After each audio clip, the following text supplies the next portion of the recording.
క్రొత్త నిబంధన గ్రంథములో యేసు ప్రభు ఈ భూలోకానికి వచ్చిన తర్వాత మనకి అపోస్తలులు, ప్రవక్తలు మనకు కనబడుతూ ఉన్నారు.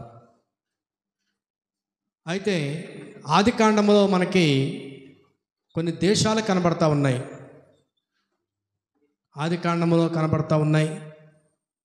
అలాగే ప్రవక్తలు రాసినటువంటి గ్రంథాల్లో కూడా కొన్ని దేశాలు మనకి కనబడతా ఉన్నాయి. వాటన్నిటినీ గూర్చి చాలా బాధ్యత కలిగి ప్రార్థనలు చేయటానికి నిలబడినటువంటి దైవజనులు మనకి ఉన్నారు, మనకి బైబిల్లో కనబడుతూ ఉన్నారు. ఈ రోజు వరకు కూడా మన కుటుంబాల కొరకు, మన గ్రామాల కొరకు, మన రాష్ట్రాల కొరకు, మన దేశాల కొరకు ప్రార్థించుచూ ఉంటున్నటువంటి దైవ ప్రవక్తలు, దైవజనులు, అపోస్తలులు చాలామంది మనకి కనబడుతూ ఉన్నారు. వారి యొక్క ప్రార్థన వలననే మనము ఈ విధముగా మన బిడ్డలము నిలబడి చక్కగా సంతోషంగా జీవించటానికి మరి దేవుడు కృప చూపినాడు. నేను ఒక వాక్యం మీకు చూపించిన తర్వాత కొంచెం నేను వెనక్కి ఆది కాండములోనికి వస్తాను. అదేంటంటే యెహెజ్కేలు గ్రంథము 22వ అధ్యాయములో నుండి మనం ఒక వాక్యాన్ని మనం చదువుకుందాం. యెహెజ్కేలు గ్రంథము, అందరూ బైబిల్ గ్రంథాలు తెరవండి. అందరూ బైబిల్ గ్రంథాలు తెరిచిన తర్వాత ఆ వాక్యాన్ని చదవాలని కోరుకుంటూ ఉన్నాను. 22వ అధ్యాయము 30వ వచనాన్ని చదువుదాం. చూడండి, ఇక్కడ తండ్రి అయినటువంటి దేవుడు మాట్లాడుతూ ఉన్నటువంటి సందర్భంలో ఇక్కడేమంటున్నాడు అని అంటే, నేను దేశమును పాడు చేయకుండానట్లు ప్రాకారమును దిట్టపరచుటకును బ్రద్దలైన సందులలో నిలుచుటకు తగినవాడు ఎవడని నేను ఎంత విచారించినను ఒక్కడైనను నాకు కనబడలేదు అని యెహెజ్కేలు భక్తునితో తండ్రి అయినటువంటి యెహోవా దేవుడు మాట్లాడుతూ ఉన్నాడు. పట్టణాన్ని పాడు చేయకుండా, పట్టణాన్ని నాశనము చేయకుండా, పట్టణంలో ఉన్నటువంటి ప్రజలను నాశనము చేయకుండా, ఆ రాజ్యాల్ని పతనం చేయకుండా, బ్రద్దలు కొట్టబడినటువంటి బండ సందులో ఎవరైనా నిలబడి వారి కొరకు అనగా దేశము కొరకు, ప్రజల కొరకు ప్రార్థించేవారు ఎవరైనా ఉన్నారా అని నేను చూచినప్పుడు నాకు ఎవరు కూడా నాకు కనబడలేదు.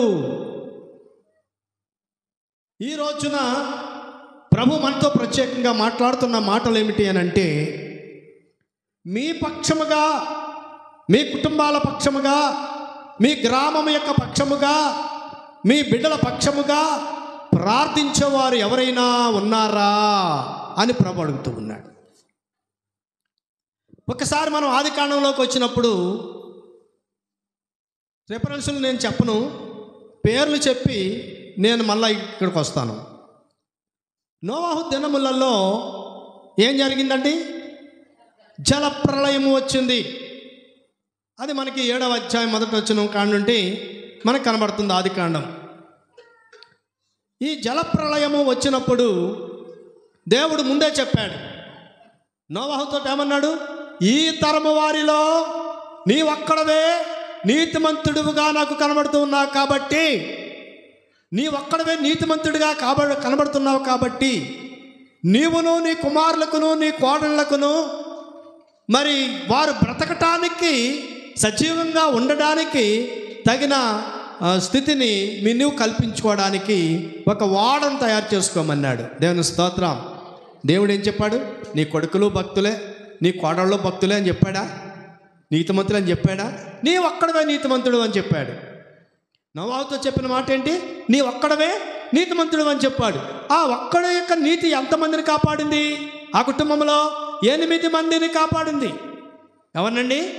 ఆ యొక్క నోవాహు కుటుంబము 8 మందిని కాపాడింది. అనగా నోహు భార్య, 3 కుమారులు, 3 కోడళ్ళు. ఈ 8 మంది కూడా వాడలోనికి ప్రవేశించి వాడలో సురక్షితంగా ఉండడానికి ఎవరు కారకులయ్యారు? నోవాహు కారకుడయ్యాడు. దేవుని స్తోత్రం కలుగునుగాక. నోవాహు కారకుడయ్యాడు కాబట్టి ఆ దినాన్ని 8 మంది ఆ కుటుంబము రక్షించబడింది అని దేవుని వాక్యములో మనము జ్ఞాపకం చేసుకుంటూ ఉన్నాం. దేవుని స్తోత్రం, హల్లెలూయా.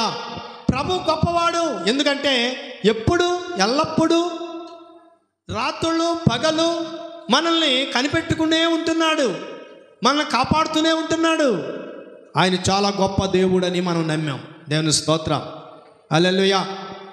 తర్వాత అబ్రహాము కాలంలో మనం చూసినప్పుడు మరి ఏం జరిగింది? సొదొమ గుమొర్రాల గురించి ప్రభు మాట్లాడాడు. సొదొమ గుమొర్రాల గురించి ప్రభు ఆ పట్టణాల గురించి మాట్లాడాడు. ఇక నోవాహు కాలంలో ఆ దేశము కొరకు ఇప్పుడు అది ఉర్కి అని పిలువబడుతుందంట ఆ దేశం నోవాహు కాలంలో.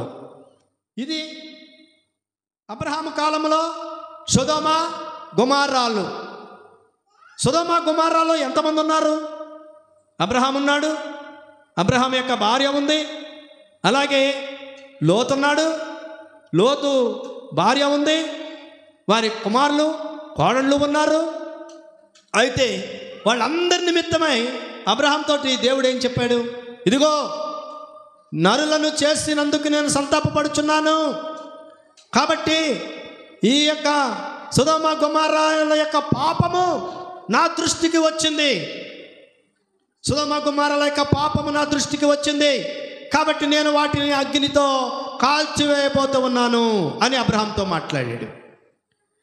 ఇక్కడ యెహెజ్కేలు గ్రంథంలో చెప్పబడిన మాట ప్రకారంగా చూసినట్లయితే ఆ దినాన్ని సొదొమ గొమొర్రా పట్టణాలను కాపాడడానికి అబ్రహాము నిలబడ్డాడు. దేవునికిని ఆ పట్టణ ప్రజలకు మధ్యవర్తిగా నిలబడ్డాడు. చూసారండి, అబ్రహాం ఏం చేశాడండి? మధ్యవర్తిగా నిలబడ్డాడు. మొన్న ఆదివారం నాడు ఎప్పుడో కానీ మనం విన్నాం ఈ వాక్యాన్ని, ఏమండి? కాబట్టి మరి అబ్రహాము దేవుని ఎదుట ప్రార్థించాడు. ఏమని? 50 మంది ఉంటే రక్షిస్తావా? 40 మంది ఉంటే రక్షిస్తావా? లేకపోతే 30 మంది ఉన్నా రక్షిస్తావా? 10 మంది ఉన్నా రక్షిస్తావా? 5 మంది ఉన్నా రక్షిస్తావా అని అంటే, నీవు ఎంతమంది ఉన్నా నేను రక్షిస్తాను, కానీ అంతమందిని చూపించు నువ్వు ఆ పట్టణంలో, సొదొమ గొమొర్రా పట్టణంలో చూపించు నాకు అని చెప్పినప్పుడు అబ్రహాము ఎంత ప్రార్థన చేసినప్పటికీ కూడా ఆ యొక్క ప్రజలు కొద్దిమంది కూడా కనబడలేదు అని దేవుడు మాట్లాడుతూ ఉన్నాడు. కాబట్టి ఏం చేశాడండి ఆయన? అబ్రహామా, నువ్వు తప్పుకో, నేను ఇదిగో ఈ యొక్క పట్టణాన్ని నేను అగ్నితో కాల్చివేయబోతూ ఉన్నాను. ఆ పట్టణ ప్రజల కొరకు అబ్రహాం ప్రార్థించాడు. ఎంత ఓర్పుతో ప్రార్థించాడు. అలాగే నోవాహు కూడా ఆ పట్టణ ప్రజల కొరకు కొన్ని సంవత్సరాలు ప్రార్థించినట్లుగా దేవుని యొక్క వాక్యంలో మనం చూస్తూ ఉన్నాం. అయినప్పటికీ కూడా వారు మారు మనసు పొందలేదంట. ఏం పొందలేదమ్మా? ఏం పొందలేదండి? మారు మనసు పొందలేదంట. ఈ దినాన్ని కూడా చాలామంది అలాగే ఉన్నారు. ఈ భయంకరమైనటువంటి దినాలలో, ఈ దుర్దినాలలో, ఈ చెడ్డ కాలములలో మనుషులు ఎలా ఉన్నారంటే ఎదుటివారు చెప్పే మాటలు వినిపించుకునేటువంటి స్థితి లేదు. కొన్ని ఉపద్రవాలు జరుగుతూ ఉన్నాయి మనకి, కొన్ని ప్రమాదాలు కూడా జరుగుతూ ఉన్నాయి. మొన్న ఎక్కడో షిప్ మునిగిపోయిందంట. అందులో కొన్ని వేల మంది ప్రజలు ఉన్నారంట. వాళ్ళందరూ ఏమైపోయారు ఎవరికి తెలదు.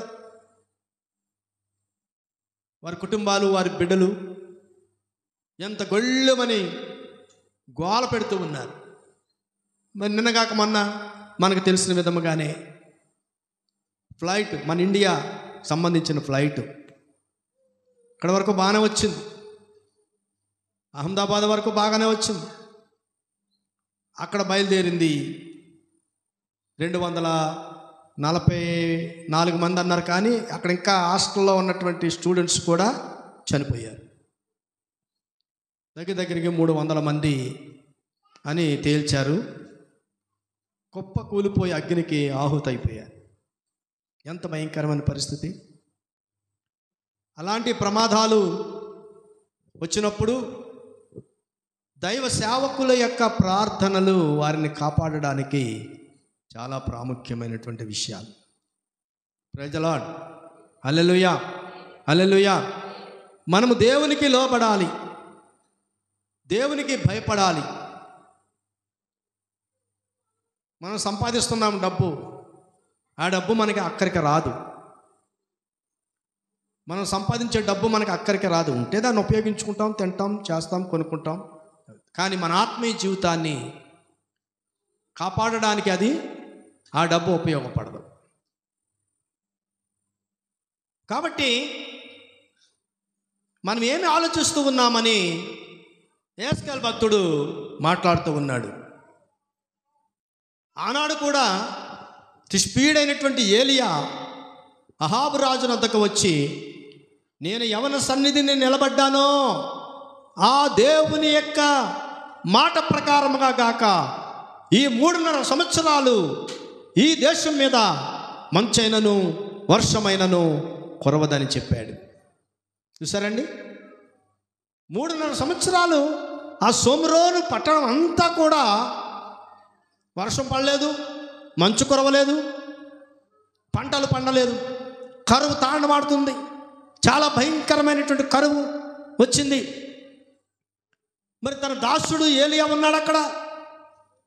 ఏలియాతో ప్రభు అన్నాడు, నేను చెప్పిన మాట నువ్వు చెప్పావు కాబట్టి ఇవో ఈ రోజు నుంచే నేను ప్రారంభిస్తూ ఉన్నాను ఈ కరువు అనేది ఈ షోమ్రోను పట్టణంలో. కానీ నీకు మాత్రం కరువు రాదు. ఏమన్నాడండి? నీకు మాత్రం కరువు రాదు. నువ్వు కెరూతు వాగు దగ్గరికి వెళ్ళిపో. కెరూతు వాగు దగ్గర ఆ కెరూతు వాగులో నీళ్లు త్రాగు, నీకు అక్కడికి ఆహారం పంపిస్తాను అన్నాడు. చూసారండి, ఆజ్ఞ ఇచ్చిన దేవుడే ఆ పట్టణ ప్రజలను మరి బాధ పెట్టడానికి ఆజ్ఞ ఇచ్చిన దేవుడే దైవ సేవకుడికి మరలా మార్గాన్ని చూపించి కెరూతు వాగు దగ్గరికి వెళ్ళు అని ప్రభు మాట్లాడాడు. ఏలియా ఏం చేశాడండి? ఆ కెరూతు వాగు దగ్గరికి వెళ్ళిపోయాడు. కొంతకాలం అక్కడ ఉన్నాడు. ఆ వాగులో నీళ్లు త్రాగాడు. నీళ్ళు అయిపోయినాయి. ఆహారం కాకుల ద్వారాగా ఆహారం వస్తుంది, కానీ నీళ్లు లేవు. దేవుడు తెలుసుకున్నాడు, నువ్వు ఇక్కడి నుంచి మరలా సారెపతన ఊరికి వెళ్ళావు. అక్కడ నిన్ను పోషించడానికి ఒక విధవరాలకి నేను అక్కడ మార్గం చూపిస్తానన్నాడు. మళ్ళీ అక్కడికి వెళ్ళిపోయాడు. అక్కడికి వెళ్ళిపోయి పొలాలు ఏరుకుంటుంది ఆ విధవరాలు, ఆమె బిడ్డ. అక్కడ మరి అద్భుతం చేసి ఆ పట్టణంలో మరి సారెపతి అనేటువంటి ఊరిలో ఆ విధవరాలతో ప్రభు మాట్లాడాడు. ఆ ఇంటిలో గొప్ప అద్భుతం జరిగింది. ఆ తొట్టెలో పిండి తరగలేదు, బుడ్డిలో నూనె తరగలేదు. Praise the lord. అందరూ దేవుని స్తోత్రం చెప్పండి. హల్లెలూయా, హల్లెలూయా. నువ్వు ఆకలిగా ఉన్నప్పుడు నిన్ను ఆకలిగా ఉంచే దేవుడు కాదు. నువ్వు దాహముగా ఉన్నప్పుడు దాహమును తీర్చకుండా ఉండే దేవుడు కాదు. నీకు డబ్బులు లేనప్పుడు డబ్బులు ఇవ్వకుండా ఉండే దేవుడు కాదు. నీకు వస్త్రాలు లేనప్పుడు ఆ వస్త్రాలు ఇవ్వకుండా ఉండే దేవుడు కాదు. నీకు కలిగినటువంటి అక్కర ఏదో ఆయన తెలుసు. దేవుని స్తోత్రం కలుగునగాక. హల్లెలూయా, ప్రైజ్ ది లార్డ్. కాబట్టి ప్రియమైనటువంటి దేవుని బిడ్డలారా, అక్కడ కెరూతు వాగు దగ్గర పోషించిన దేవుడు సారెపతి అనే ఊరిలో మరలా ఏలియాను పోషించాడు. 3.5 సంవత్సరాల వరకు అక్కడ పంటలు పండకపోయినా దేవుడు నిర్ణయించుకున్న, దేవుడు ఏర్పాటు చేసుకున్న బిడ్డల్ని అక్కడ పోషించాడు. ప్రైజ్ ది లార్డ్, హల్లెలూయా. మనకి అంగులు, ఆర్భాటాలు, సింగారాలు, సోకులు ఇవన్నీ మనల్ని కాపాడవు. అవన్నీ ఉంటాయి, ప్రజల్లో ఉంటాయి. ప్రజలు వాటిని ప్రేమిస్తూనే ఉంటారు. కానీ మనము ఉండేది దేవుని యొక్క కృపను బట్టే ఉంటూ ఉన్నాం. దేవుని స్తోత్రం. మరి ఇవన్నీ అయిన తర్వాత ఇంకా అలాంటి పట్టణాలు, ప్రాంతాలు మనకి ఉన్నాయి. కానీ యెహెజ్కేలు గ్రంథంలోకి వచ్చిన తర్వాత నేను దేశమును పాడు చేయకుండానట్లు మరలా అంటున్నాడు ఆయన, ప్రాకారమును దిట్ట